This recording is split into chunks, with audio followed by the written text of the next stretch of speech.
Hey guys, Julian here, and today I'm going to be trying something a little bit different. So today I'm going to be making a warehouse techno track, something just dark and hard hitting from scratch. And whatever I end up with, I'm going to be giving away the project file of that and all the samples and MIDI and all that kind of stuff for free in the description, so make sure to check that out. If you're a patron on my Patreon, check there because you can get it without a download gate. And yeah, let's get started. So the first thing I'm going to do here is I'm going to get a kick. So let's make a MIDI track. I have this one kick that I heard earlier that I thought would sound good. I'm pretty sure it was in here. Shout out Sample Magic. Alright, yeah, that one sounds pretty good. So let's put in some quarter notes with this. I'm also going to go up. We're at 128 BPM right now. Go to like 135. That should be a good place to start. That might be too fast for what I'm going for. It might be too slow. Only time will tell. Anyway, let's put in some quarter notes here. And let's see what that sounds like. Nice. So I'm going to actually take this and shorten this, because if you can hear this, it's kind of got like some rumble to it, like that reverb kind of kick sound, but it's not quite what I want. So I'm just going to put this on one-shot mode here, shorten it a little. And I do want a little bit of that low end. Like, you don't want it to just be like that. Alright, that's pretty good. So the next thing I'm going to do here is I'm going to make the reverb part of the kick. So what we're going to do is I'm going to get an audio effect track. I've done this a ton of times on this channel, so I'm sure you guys, if you've seen my videos before, have seen me do this. But basically, I'm going to make two chains. There we go. Let's do one. We'll call this one dry. We'll call this one wet. And then we're going to keep the dry chain dry, as you would imagine. And then on the wet chain, we're going to get a few effects. So the first thing I'm going to do is I'm going to get this reverb here, and we're going to put the dry wet all the way up. I'll put the decay time about there. I'm not really sure. Like, sometimes, you know, you kind of just have to do the other stuff to it and then come back and play with that. So that's what I'm going to do. And then I'm going to get an amp for some distortion. And then the last thing we're going to get on here is an auto filter. And so what we're doing here is we're basically putting the kick through. Well, first we're putting it through just this. So we're getting the dry signal, and then we're playing this underneath it. So that's how we get the rumble. Basically what it is the reverb going into the distortion, which kind of like makes it, you know, hit a bit harder. And then the low pass filter is just cutting out all the high end and focusing in on that nice rumbly low end. Then we can play around with this a little bit too. You can see like different amp modes will give you kind of different sounds.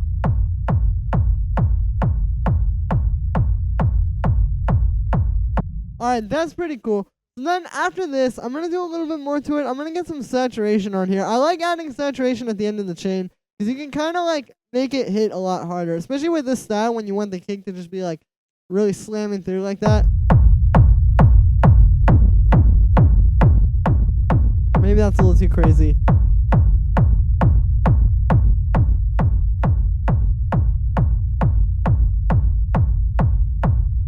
Well, okay, there you go. So you can hear, yeah, it makes a big difference. And it's really just, I turned up the drive a little bit there. So after that, I think I'm going to go for like a 303 kind of sound. Let's delete these two return tracks. So let's get analog. I like using analog for 303s. It's a pretty solid way to do it. Let's also make this 8 bars. Cool. So I'm going to try to come up with a little pattern here. I have an idea to do something maybe with like 16th notes.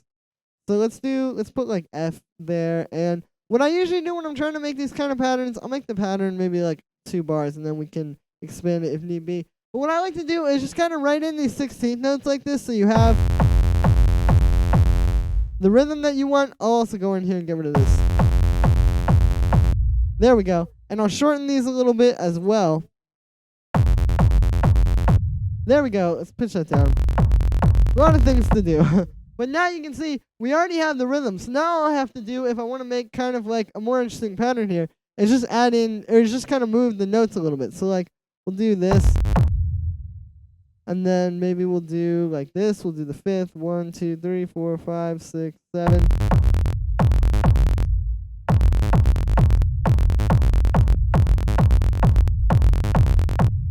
Yeah, there we go. That's cool. And you can see like we're really just playing around with notes that are in the chord here. Like, for example, so if this is an F minor chord, I have F, the root note, and then this note is just the third G sharp, but I put it up an octave. And then we've also got the fifth here. Really simple. I guess this note isn't really in the chord, that F sharp, but that's pretty simple. It's only a semitone up from the root.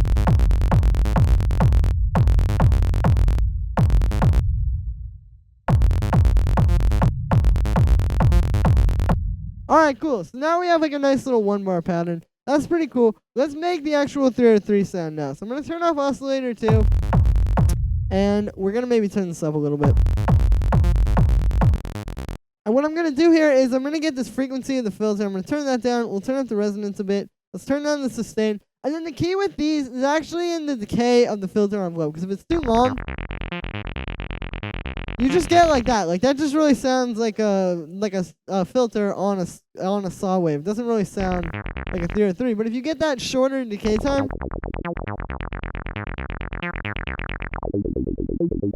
there we go. That's kind of what I had in mind. So let's maybe turn up the envelope a little bit.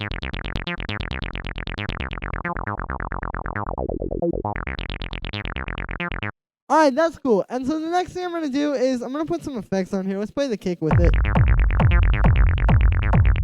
So the first thing I'm thinking is maybe some distortion. I'll try this overdrive here. Yeah, that's cool. And then I think I'll also get a bit of echo on it.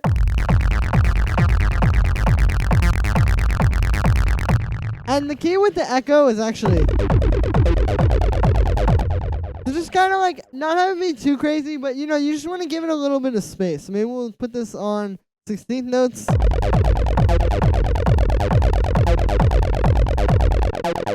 Yeah, that's cool. And then the next thing I think I'm going to do here is I'm going to get an auto pan and kind of give this like that fake sidechain kind of thing that I do a lot, because you can hear this, it's kind of clashing with that kick. We can also probably give it a bit of a high pass to fix that. Yeah, that's good, but we still need this auto pan. So what I'm going to do with this auto pan is, like I said, I'm going to do like a sort of fake sidechain. So basically, I want like that quarter note pulsing kind of sidechain sound, but you can't really sidechain something to this. Or to this kick, I mean. Because it's just got, it's like so long and it's got so much decay that you just wouldn't ever hear your sound. So we can create kind of like that sound, but using this auto pan. So that's what I'm going to do. So I'm going to go to the saw wave here. We'll turn up the amount all the way. Turn the phase down to 0, and then turn the rate to quarter notes. And then the last step is to just hit this little thing that says normal. And there we go.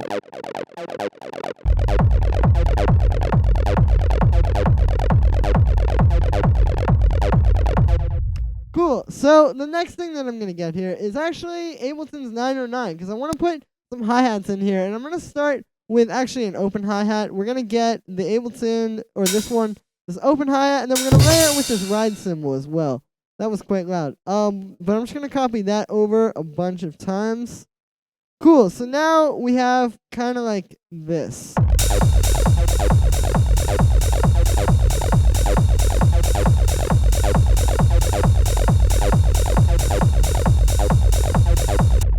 Awesome. So that sounds pretty good. You can hear that combination open hi-hat and ride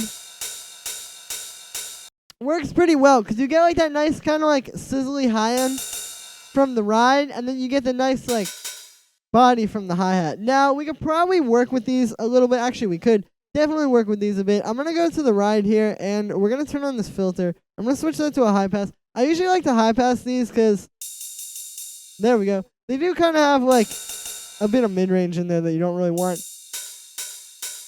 And then we'll do the same thing on the open hi-hat. So I'm just going to grab the high pass. And there we go.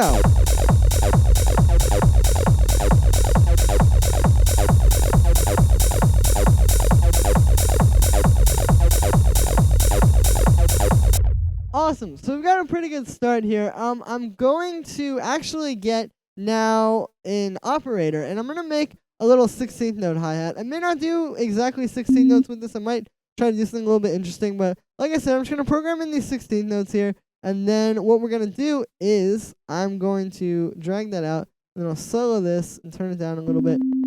And so we're going to switch this to white noise. Kind of play with the envelope a little bit like that, and then I will add, let's try a high pass. Let's see.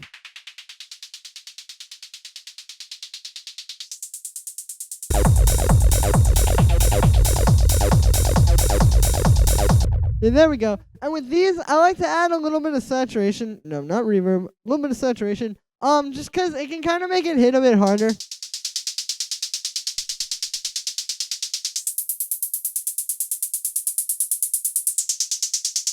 Yeah, there we go.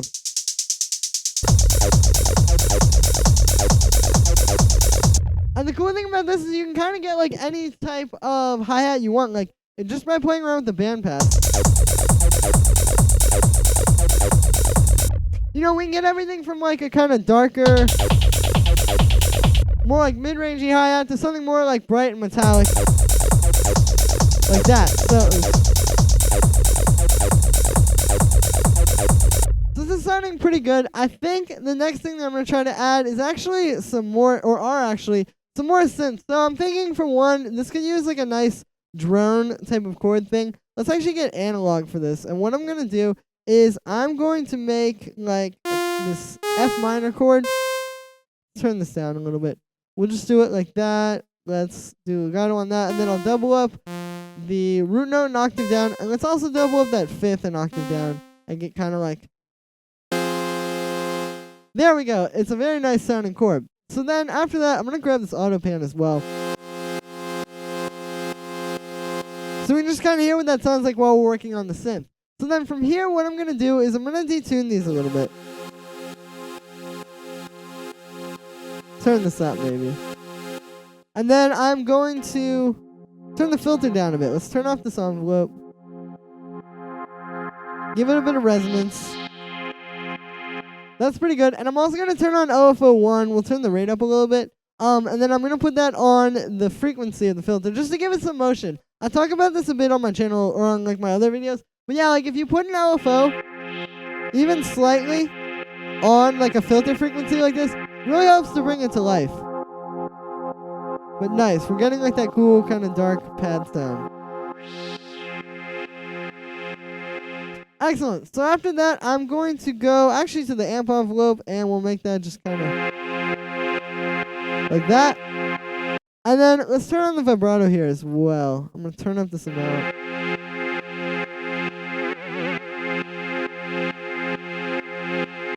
Excellent. So then I'm going to get some effects on this as well. Like, let's get some chorus.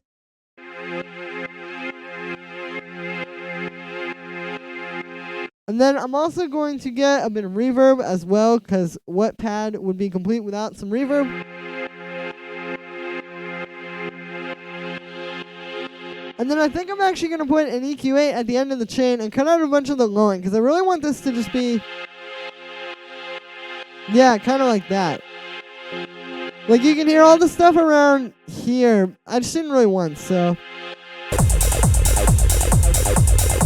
That works. And we can maybe turn the frequency of the filter down.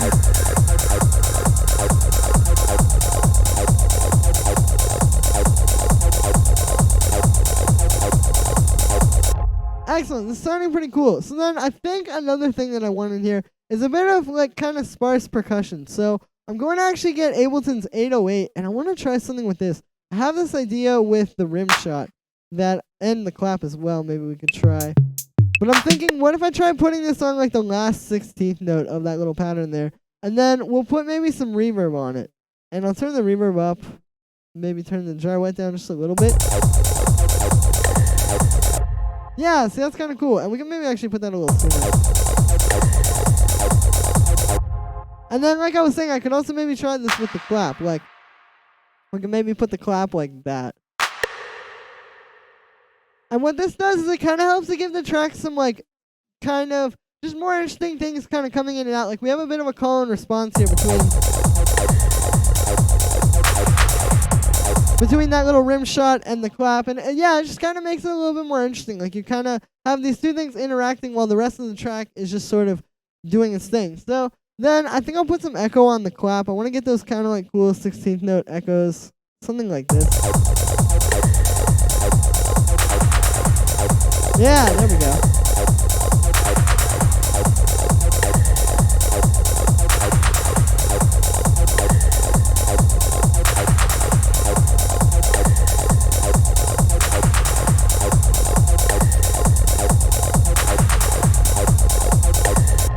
Awesome. Well, this turned out very nicely, actually. I am pleasantly surprised. I wasn't sure what would kind of happen if I did this. So, yeah, so I think that's going to be it for this one, guys. I hope you enjoyed, and hopefully you learned something or at least had a good time. As always, you can like and subscribe this video, or subscribe to me on the bottom of this video. I cannot talk today, but you can also get the project file and sample source video for free in the description. So make sure to check that out so you can play around with the stuff yourself.